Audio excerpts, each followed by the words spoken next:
Je suis très en joie aujourd'hui d'accueillir Corinne Roch, femme sage, sage-femme. D'ailleurs, comment ça se dit pour les hommes? Sage-femme? Sage-femme. Donc c'est possible de devenir mailloticien. Ah, mailloticien.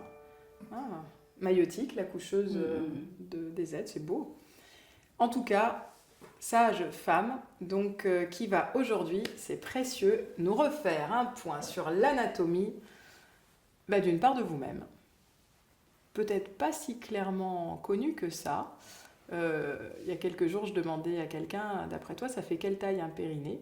Et la réponse c'était, ouf, à peu près ça.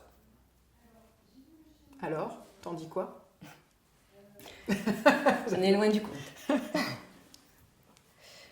Alors, je vais présenter le périnée d'une façon simplifiée, comme je le présente aux femmes que je reçois en rééducation. Déjà, c'est important de préciser le cadre osseux.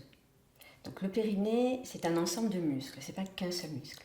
Un ensemble de muscles est attaché sur le pubis en avant, le coccyx en arrière et les ischions, les os sur lesquels vous êtes assise. Il y a, en simplifiant, deux plans musculaires. Il y a un plan superficiel, sous la peau, on pourrait dire qu'il est tendu d'avant en arrière, comme si on mettait la main entre les jambes, c'est votre périnée superficiel. Et il y a le périnée profond, plus à l'intérieur du bassin. Et souvent je dis que c'est comme s'il y avait le rez-de-chaussée et le premier étage. Donc le périnée superficiel, il est attaché sur le pubis ici en avant avec des muscles qui entourent la vulve. La vulve avec le clitoris, le mail urinaire, l'entrée du vagin, qui se croisent et qui entourent l'anus en s'accrochant sur le coccyx. Et vous avez des muscles aussi ici, de chaque côté. Donc j'ai présenté le plan superficiel, le plan profond. Voilà. Donc ça c'est déjà, donc vous avez compris qu'il y a plusieurs muscles et il y a deux plans musculaires. Avec la rééducation en CMP, on essaye de faire travailler les muscles de façon ciblée. C'est-à-dire que si on demande de contracter volontairement, c'est toujours le même muscle qui travaille. Donc si je vous demande de faire travailler que les muscles qui sont autour de la vulve, ou ceux qui sont au fond du vagin à droite ou à gauche, vous allez me dire comment est-ce que je peux faire. C'est pour ça que nous utilisons des images, des visualisations. Ça surprend au départ, mais ça marche très très bien. Nous savons maintenant quand même que l'imagerie motrice, qui est quand même beaucoup utilisée en rééducation, en kinésithérapie, mais moi je vois en hématologie, c'était très utilisé, que l'impact de la visualisation a une incidence physique. Ce qui perturbe quand on travaille au niveau du périnée, c'est qu'on sent très très peu ce qui se passe. Souvent je dis, c'est comme si vous comparez la contraction d'un muscle important, de la cuisse, du biceps par exemple, et celui qui fait bouger votre paupière. Vous voyez, le mouvement est très léger et il faut accepter ça. Ok. Voilà. Ça, c'est la délicatesse de la paupière. Okay. Donc, quand on commence à travailler en rééducation, on travaille les muscles, on commence par les muscles superficiels du périnée, en travaillant en fermeture au niveau de la vulve et au niveau aussi de l'anus. Et ensuite, la séance qui suit, on travaille sur ce que j'appelle, en simplifiant, la zone urinaire. Et c'est important de bien le présenter puisque souvent les personnes ne réalisent pas comment ça se passe. Donc je compare l'urètre avec ce stylo. L'encre, ça serait l'urètre lui-même, qui est assez court chez la femme, qui fait 3-4 cm à peu près. Le plastique tout autour, imaginez que ce soit les muscles qui entourent l'urètre, on appelle ça le sphincter. Et le méa urinaire, c'est par où sort l'urine. Votre urètre est placé comme ceci derrière votre pubis. Quand on est allongé, on dit que c'est justement le plafond de la petite grotte quand on compare le vagin effectivement à une petite grotte. Quand on est debout, c'est l'avant du vagin ici, derrière le pubis. Et ma main ici, ça serait la vessie. Et oui, ce qui explique que si je viens stimuler un peu trop juste surtout au-dessus, quand elle est pleine, voilà parce que normalement je viendrai... Voilà, tout à fait. Normalement, elle n'est pas aussi grosse que ma main, voilà. Et c'est intéressant pour permettre aux femmes de visualiser. Quand elles vont visualiser le travail de l'urètre, elles vont se représenter que c'est derrière le pubis. Au jeudi, c'est juste après l'entrée. Alors que la vessie, c'est plus loin, plus haut. Toujours plafond de la petite grotte, mais plus loin, plus haut. Ça veut dire que quand nous sommes debout, c'est pas enfoncé dedans, mais bien au-dessus. Tout à fait. Sauf dans les descentes d'organes. Ce qui ne serait pas, entre guillemets, normal. Il y a quelque chose qui est suspendu. Voilà. Il y a ce que moi j'ai découvert aussi grâce à toi et aussi à Christelle, c'était cette notion de... Il y a quelque chose qui est tenu dedans et qui est... je vais auto-suspendu. Tout à fait, oui. C'est quand même merveilleux, je trouve. Enfin, moi, plus j'apprends, plus je suis émerveillée. Et du coup, j'en profite aussi quand je fais cette présentation pour présenter les 3 causes, en schématisant, de l'incontinence urinaire. Super. Première cause, ça peut être l'insuffisance de tonicité des muscles tout autour de l'urètre. Ça, c'est important de les travailler. Deuxième cause, quand on a des urgences, c'est la vessie qui se contracte alors qu'elle n'est pas forcément pleine. Et elle nous joue des tours. Et troisième cause, qui est très importante puisque c'est la cause de fuite urinaire sur l'effort, mais aussi de prolapsus, c'est ce qui se passe sur les efforts. Donc là, je vais te demander de m'aider. Donc, tu vas mettre les mains dans le bassin comme ceci pour dessiner la petite grotte. Là, à dedans. Voilà. Et regarde, tu joins les pouces. Ça, c'est l'urètre.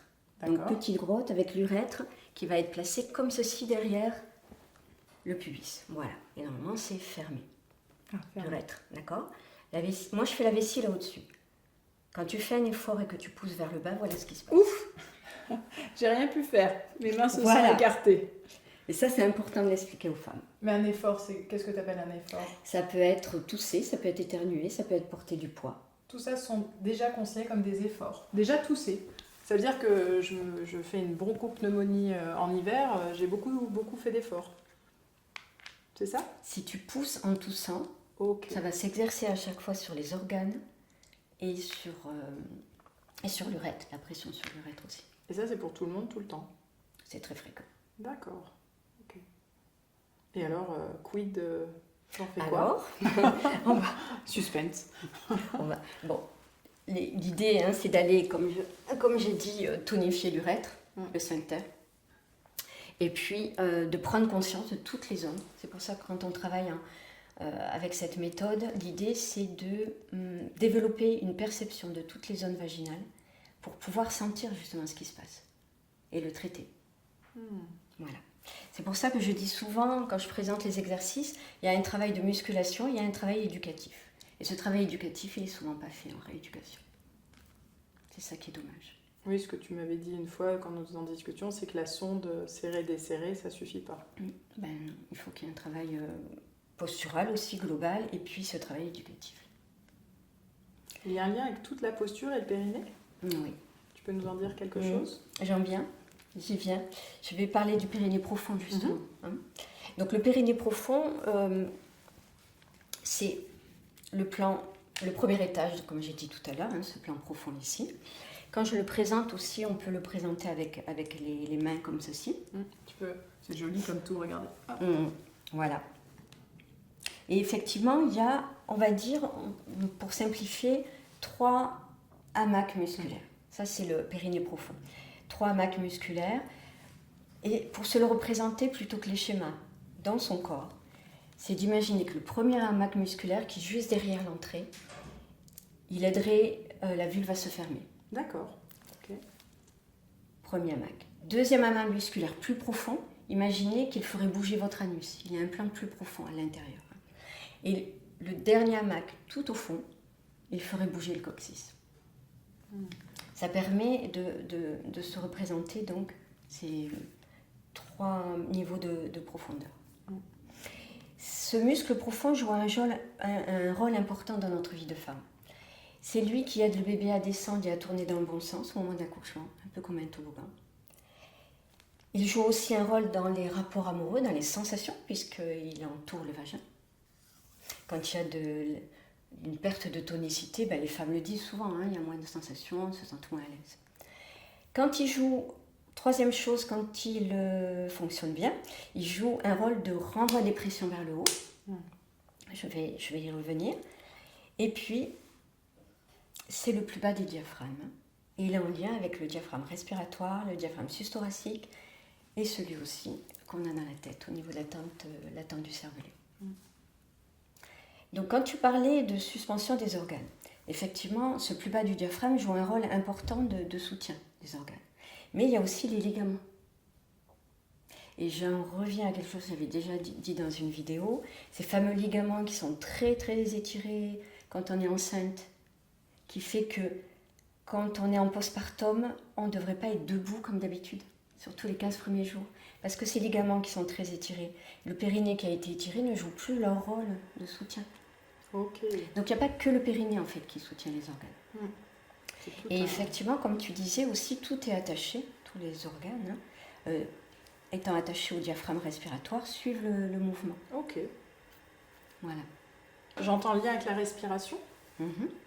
Du coup, il y a quelque chose qui respire dans le bassin, dans le périnée. Tout à fait, quand ça fonctionne bien, les femmes sont capables de le sentir, on le travaille, ça, de sentir que à l'expire, tout remonte, à l'inspire, ça descend.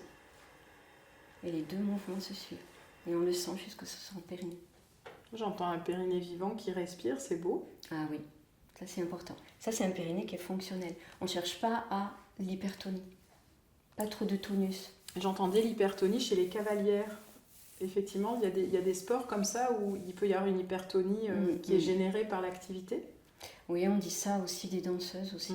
Je ne l'ai pas toujours vérifié, mais oui, ça se retrouve souvent. Moi, je l'ai vu que sur des cavalières. Et l'inverse, ce périnée, pour les chanteuses lyriques, tu peux nous en dire quelque chose? Parce que je pensais que c'était de l'histoire ancienne, que c'était dans l'historique lointain. Mais voilà, cette année, j'ai reçu une jeune chanteuse lyrique qui, à un moment, je lui dis et du coup, c'est comment votre périnée, les futurinières? Elle me dit oui, à l'école, ils nous ont prévenus, c'est normal. Et j'avoue que j'étais un peu en mode non, c'est pas ça que j'attendais. Moi, j'ai entendu plusieurs choses parce que suivant ce que me disent les patients, tu vois qu'il y a des techniques avec lesquelles je ne suis pas d'accord. Ou alors elles l'ont compris comme ça. Mais on leur dit apparemment de prendre appui sur le périnée pour pouvoir chanter. En fait, c'est pas ça. Moi, ce que je leur apprends, c'est plutôt de sentir qu'on peut faire des remontées d'organes tout en expirant et tout en chantant, en fait. Donc sur le son. Mais ça veut dire que nous soyons sûrs de... Voilà, une chanteuse lyrique n'est pas obligée toute sa carrière d'avoir des sérités hygiéniques et des tampons. Pareil pour une marathonienne. C'est quand même assez fréquent. Là, c'est compliqué parce que tu parles d'un sport à risque. Il y a des sports à risque pour le périnée? Oui, ça a été classé en 3 parties, effectivement. Ceux qui sont très à risque, modérés et peu de risque. Et du coup, très à risque? Eh bien, tu as tout ce qui est...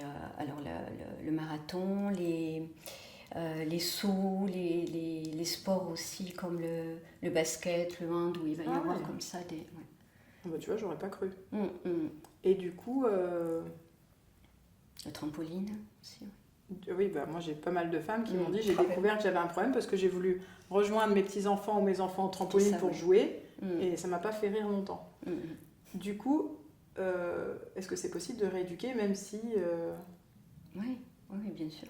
Okay. Bien sûr. Après, il y a des dames où je suis un petit peu gênée quand elles ont tendance à l'hypotonie et qu'elles ont déjà une descente d'organes, je leur dis la course à pied. Oui, voilà. Oui, bah. Il faut être... Parce que du coup, en stade moins dangereux et pas dangereux, il y aurait quoi? Alors, tu as la marche, tout ce qui est marche nordique, le roller, va chercher le terme, pardon, le roller, le vélo, la natation. Voilà. Okay. T'invites les gens à ralentir, quoi. Ils courent plus, ils marchent.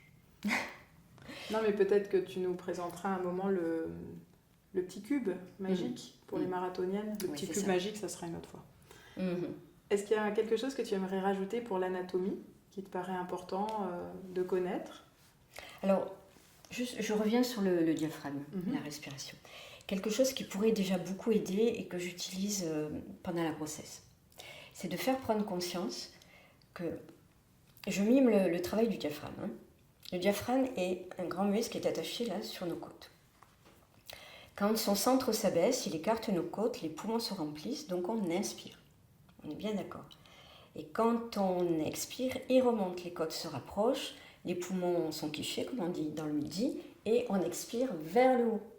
Quand je fais le premier exercice qu'on propose en rééducation, quand on imagine qu'on part de la vulve et qu'on remonte sur l'expiration, Des fois, j'ai des personnes qui me disent, mais c'est compliqué parce que c'est pas le sens habituel. Non, peut-être, mais pourtant, c'est la physiologie. Tout à fait. C'est vraiment ça, d'imaginer effectivement. Quand on expire, le périnée qui remonte un petit peu, on peut aider avec un exercice et on expire vers le haut. Ça, c'est vraiment important. Parce que si on a ce schéma en éternuant, déjà en toussant, ça va beaucoup aider. Et pendant la grossesse, j'ai des dames qui m'ont dit, mais déjà, je vais mieux, j'ai moins de fuites, juste parce que vous nous avez dit ça. Donc c'est important. Mais c'est très important. Voilà.